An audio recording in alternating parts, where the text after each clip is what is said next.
আপনার কি চুল পড়ে যাচ্ছে? আপনার কি টাকমাথা?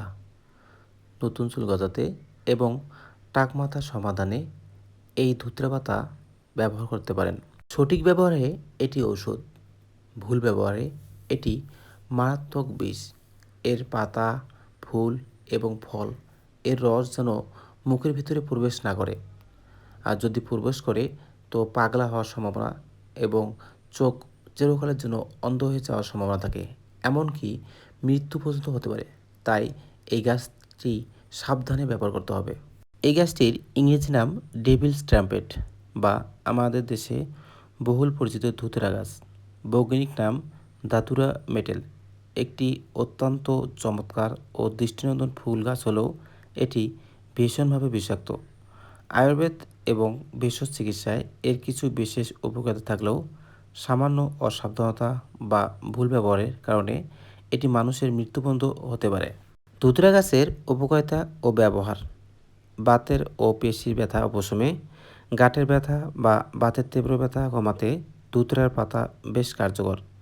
ধুতরার পাতার রস সরিষার তেলের সাথে মিশিয়ে সামান্য গরম করে ব্যথার স্থানে মালিশ করলে রক্ত সঞ্চালন বাড়ে এবং ব্যথা ও ফোলাভাব কমে।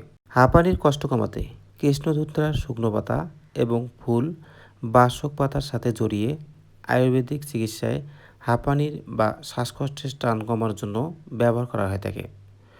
চুল পড়া এবং টাকের সমস্যায় এটির ব্যবহার: মাথার চুল উঠে গিয়ে টাক পড়ার সমস্যায় ধুতুরার পাতার রস মাথায় লাগানোর একটি প্রচলিত ব্যবহার রয়েছে, যা নতুন চুল গজাতে এবং চুল পড়া কমাতে সাহায্য করে।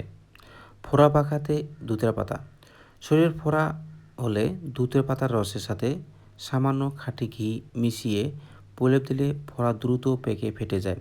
আধুনিক চিকিৎসায় ড্রাগ তৈরিতে বৈজ্ঞানিকভাবে ধুতরা গাছের ফুল ও ফলের নির্যাস থেকে স্কোপোলামিন এবং অ্যাস্ট্রোপিন এর মতো অত্যন্ত গুরুত্বপূর্ণ জীবন রক্ষাকারী ও চেতনানাশক ওষুধ তৈরি করা হয়। সতর্কতা: সঠিক নিয়মে এটি ওষুধ, কিন্তু ভুল ব্যবহারে এটি মারাত্মক বিষ। ধুতরা গাছের পাতা, ফুল, ফল ও বীজ সব অংশেই তীব্র মাত্রার ট্রোপেন অ্যালকোহলেট নামক বিষ থাকে।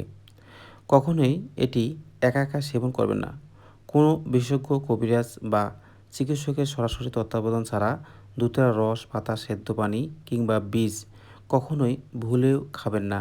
সামান্য একটু বেশি পরিমাণ সেবনে মানুষের পুরো মানসিক ভারসাম্য নষ্ট হয়ে যেতে পারে, মানুষ অন্ধ হয়ে যেতে পারে এবং খিঁচুনি ওঠে মৃত্যু পর্যন্ত হতে পারে। শিশু ও পোষা প্রাণী থেকে এই গাছটি দূরে রাখুন, নতুবা অসাবধানতার কারণে সমস্যা হতে পারে।